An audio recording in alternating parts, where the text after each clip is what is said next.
الشیطان الرجیم بسم اللہ الرحمن الرحیم فَأَمَّا الَّذِينَ فِي قُلُوبِهِمْ زَيْغٌ، جہاں تک بات ہے ان لوگوں کی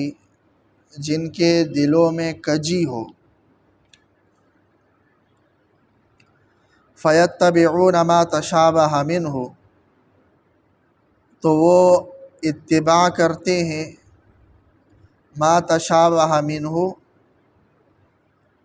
قرآن مجید کے متشابہات کی اتباع کرتے ہیں، اس کے پیچھے چلتے ہیں اور اس کے معانی کھوجنے میں لگے ہوتے ہیں۔ آیت کے ابتدائی حصہ ہم کل پڑھ چکے ہیں، جس میں یہ بتایا گیا تھا کہ قرآن مجید کی آیات کی اکثریت تو محکم ہے اور کچھ آیات متشابہ ہیں، اور قرآن مجید کی حقانیت سمجھنے کے لیے وہ محکم آیات کافی ہے۔ تو جنہوں نے محکم میں غور و فکر کر کے قرآن مجید کو سمجھ لیا ہو اور یہ یقین کر لیا ہو کہ یہ قرآن اللہ کی کتاب ہے، تو پھر وہ متشابہ کے معانی کے پیچھے نہیں جاتے۔ جو ان متشابہات کے معانی کے پیچھے جاتے ہیں ان کے دلوں میں کجی ہے، وہ ہدایت سے دور ہے۔ تو جن کے دلوں میں کجی ہوتی ہے فَيَتَّبِعُونَ مَا تَشَابَهَ مِنْهُ، قرآن مجید کے متشابہات کے پیچھے لگ جاتے ہیں، ابتغاء الفتنۃ، فتنہ تلاش کرنے کے لیے، وابتغاء تأویلہ، اور اس کا معنی تلاش کرنے کے لیے کہ آپ کے فائدے کی جو باتیں ہیں وہ واضح ہیں، جس کا تعلق آپ کی دنیاوی زندگی کے ساتھ ہے، اخروی زندگی کے ساتھ ہے، جب وہ چیزیں آپ کے سامنے واضح ہیں تو پھر ان باتوں کے پیچھے پڑ کر فتنہ برپا کر لینا، لوگوں کو اصل مقصد سے ہٹا دینا اور جزیات کے اندر بے فائدہ بحثوں کے اندر لوگوں کو الجھا دینا، یہی تو فتنہ ہے۔ بھائی لوگوں کو بیان کر لو ان کے جو شریعت کے بیسک احکامات ہیں جو واضح ہیں، جن کا نفع اور نقصان ان سے متعلق ہے، دنیا و آخرت کا نفع و نقصان، وہ بیان کرو۔ تو جن کا نہ دنیا میں ان کو کوئی فائدہ ہے نہ آخرت میں اس کے بارے میں ان سے کوئی سوال ہونا ہے، ان بحثوں میں خود الجھنا یا دوسرے عوام کو الجھانا، یہ اس کا کوئی فائدہ نہیں ہے سوائے اس کے کہ فتنے۔ تو ابتغاء الفتنہ، فتنہ تلاش کرنے کے لیے وہ ایسا کرتے ہیں، وابتغاء تأویلی، اور اس کے معنی و مفہوم تلاش کرنے کے لیے ایسا کرتے ہیں، حالانکہ وما یعلم تأویلہ الا اللہ، اس کا معنی و مفہوم تو اللہ کے سوا کوئی نہیں جانتا، نہ اللہ نے بتایا ہے اس کا معنی و مفہوم، اللہ کے سوا اس کا معنی اور مفہوم کسی کو معلوم ہی نہیں ہے۔ جب معلوم ہی نہیں ہے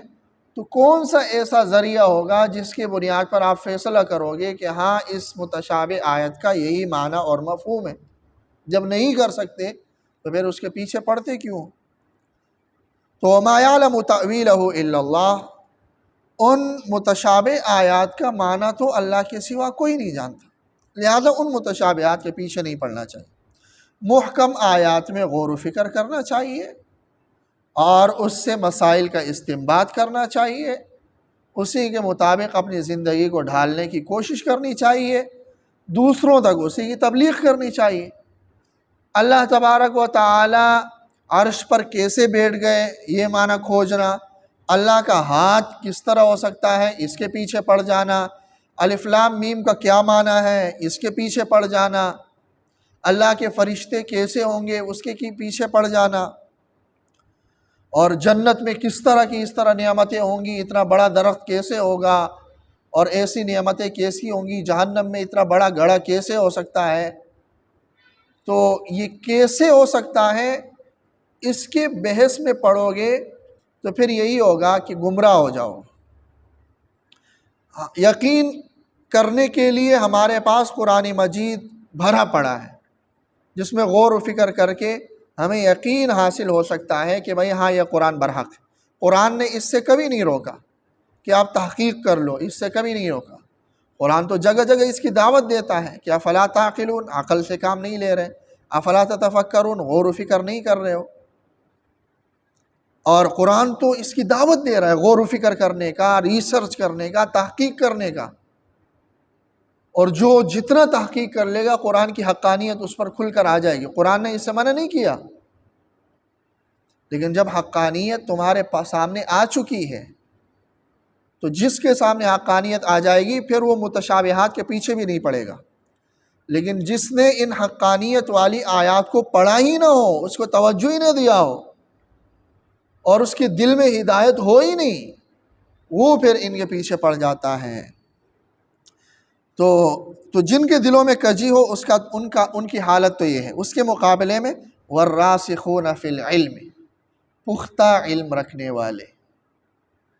اسی سے بھی اشارہ ہوتا ہے کہ قرآن نے علم کی پختگی سے منع نہیں کیا۔ یہ ثابت نہیں ہوتا کہ بھئی آپ نے تحقیق نہیں کرنی ہے بلکہ ویسے ہی ایمان لانا ہے، بلا تحقیق ایمان لانا ہے۔ اس کا تو قرآن انکار کرتا ہے، لا اکراہ فی الدین۔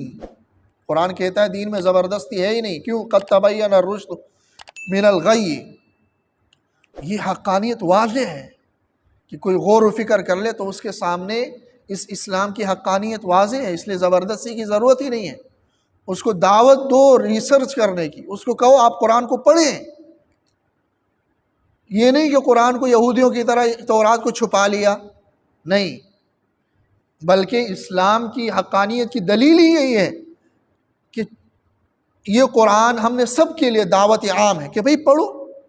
تحقیق کر لو، اور جس نے بھی پھر اس کو پڑھ لیا اور وہ منصف مزاج ہوا تو پھر وہ پڑھنے کے بعد ایمان لے آتا ہے، کلمہ پڑھنے پر وہ مجبور ہو جاتا ہے۔ تو یہ نہیں کہ قرآن نے اس سے منع کیا۔ تو جو پختہ علم رکھنے والے ہیں، جو سرسری علوم رکھتے ہیں یا جن کے دلوں میں کجی ہوتی ہے، ان کو پھر یہ باتیں سمجھ میں نہیں آتی، لیکن جو پختہ علم رکھنے والے ہوتے ہیں والراسخون فی العلم، پختہ علم رکھنے والے، یقولون، وہ یہ کہتے ہیں آمنا بہ، ہم ان متشابہات پر بھی ایمان ہے، ہمارا ایمان۔ اللہ عرش پر بیٹھ گیا جس طرح اس کے شان کے لائق ہے اس طرح بیٹھ گیا، اللہ کا ہاتھ ہے جس طرح اس کے شان کے لائق ہے اس طرح آمنا بھی، ہم ایمان لے آئے، کیونکہ ہم نے دلائل سے یہ بات معلوم کر لی ہے کہ یہ قرآن برحق ہے اور اللہ کی طرف سے، اللہ کا وجود بھی ہے۔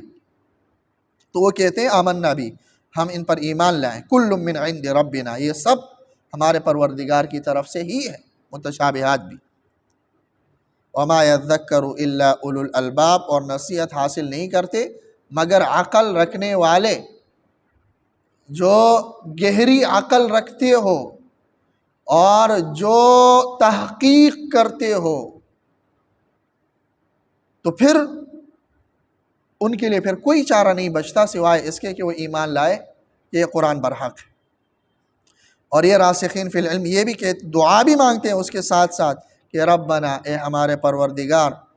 لا تزغ قلوبنا، ہمارے دلوں کو کجی سے بچا،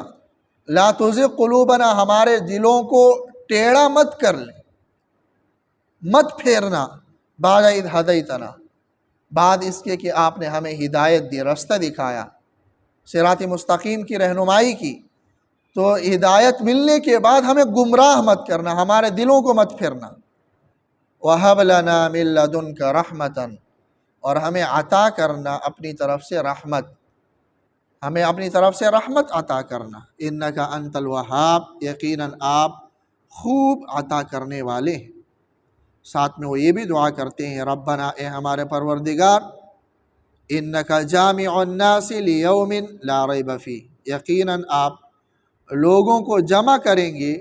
لیومن، ایک ایسے دن، لا ریب فیہ، جس میں کوئی شک نہیں ہے۔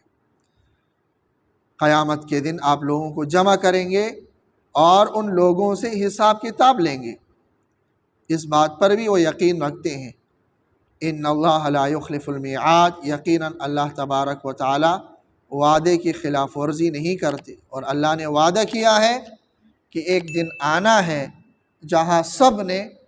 اللہ کے سامنے پیش ہونا ہے اور اپنی اس زندگی کا حساب دینا ہے۔ تو اس کا آپ اس دن میں کوئی شک و شبہ بھی نہیں ہے، دلائل سے وہ دن ثابت بھی ہے،